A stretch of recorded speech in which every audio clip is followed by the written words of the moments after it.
ஒரு கல்யாண ஜோடி கல்யாணம் முடிச்ச கையோட அவங்க ஊர் கல்கோரி பக்கத்துல போட்டோ எடுத்துக்கிட்டு இருக்காங்க. அந்த பொண்ணுக்கும் அந்த கோரியில போட்டோ எடுக்கிறது ரொம்ப பிடிச்சிருக்கு. அடுத்த நாள் போட்டோ ஸ்டுடியோக்கு போய் போட்டோ எடுக்கிறதுக்காக போறாங்க. லைட் எல்லாம் போட்டுட்டு முடிய விரிச்சு விட்டு எங்க எவ்வளவு முடி இருக்குன்னு பாருங்கன்னு பார்க்க சொல்றா.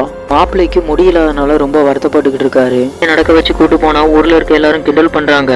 சொட்ட மண்டைக்கு இப்படி ஒரு பொண்டாட்டியான்னு சொல்லிட்டு இவங்க சொல்றாங்க, நீங்க யார் சொல்றதையும் காலில் வாங்காதீங்க, நீங்க ரொம்ப அழகா தான் இருக்கீங்கன்னு சொல்றாங்க. அதுக்கப்புறம் தண்ணி தேங்கிட்ட போனதும் எங்க உங்களுக்கு நீச்சல் தெரியுமான்னு கேக்குறாங்க. அதுக்கு எனக்கு நீச்சல் தெரியும், ஆனா இப்ப நான் அடிக்க மாட்டேன்னு சொல்றாரு. நான் குளிக்க போறேன்னு சொல்லிட்டு குளிக்க போயிடுறாங்க. அன்னையில இருந்து இவங்க தினமும் அங்கேயே குளிக்க ஆரம்பிச்சாங்க. ஊர்ல இருக்க எல்லாருமே இவங்களை பாத்துக்கிட்டு இருக்கிறது அவருக்கு சுத்தமா பிடிக்கல.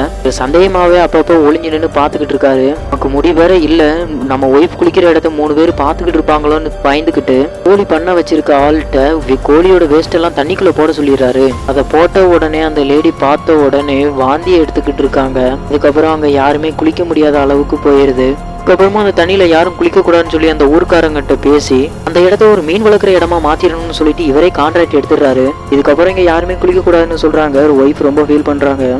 புருஷன் தான் இதை பண்ணியிருப்பாருன்னு சொல்லி சந்தேகப்பட்டு நேரில் போய் கேட்குறாங்க.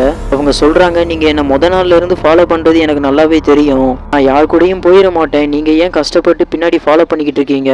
உங்களுக்கு முடி இருக்கு இல்ல முடி இல்ல அதுக்கெல்லாம் நான் உங்களை கல்யாணம் பண்ணல, உங்களுக்கு நல்ல மனசு இருந்துச்சு, இப்ப அதுவும் போயிருச்சு, என்ன சந்தேகப்பட ஆரம்பிச்சிட்டீங்கன்னு சொல்லி இவரும் கஷ்டப்பட்டுட்டு என்ன மன்னிச்சிருன்னு சொல்லி ஊர்ல இன்னொரு தண்ணி தேக்கு இருக்கு இங்க குளின்னு சொல்றாரு. உங்களும் குளிக்கிறதுக்காக உள்ள இறங்குறேன்னு சொல்றாங்க. நான் வீட்டுக்கு போறேன்னு அவர் சொல்றாரு. பின்னாடி 2 ஆம்பளைங்க வராங்க. எதுவுமே பிரச்சனை இல்லைன்னு போனவரு போயும் சந்தேகம் கொஞ்சம் கூட மாறாம ஒளிஞ்சு நின்று தான் பாத்துக்கிட்டு இருக்காரு.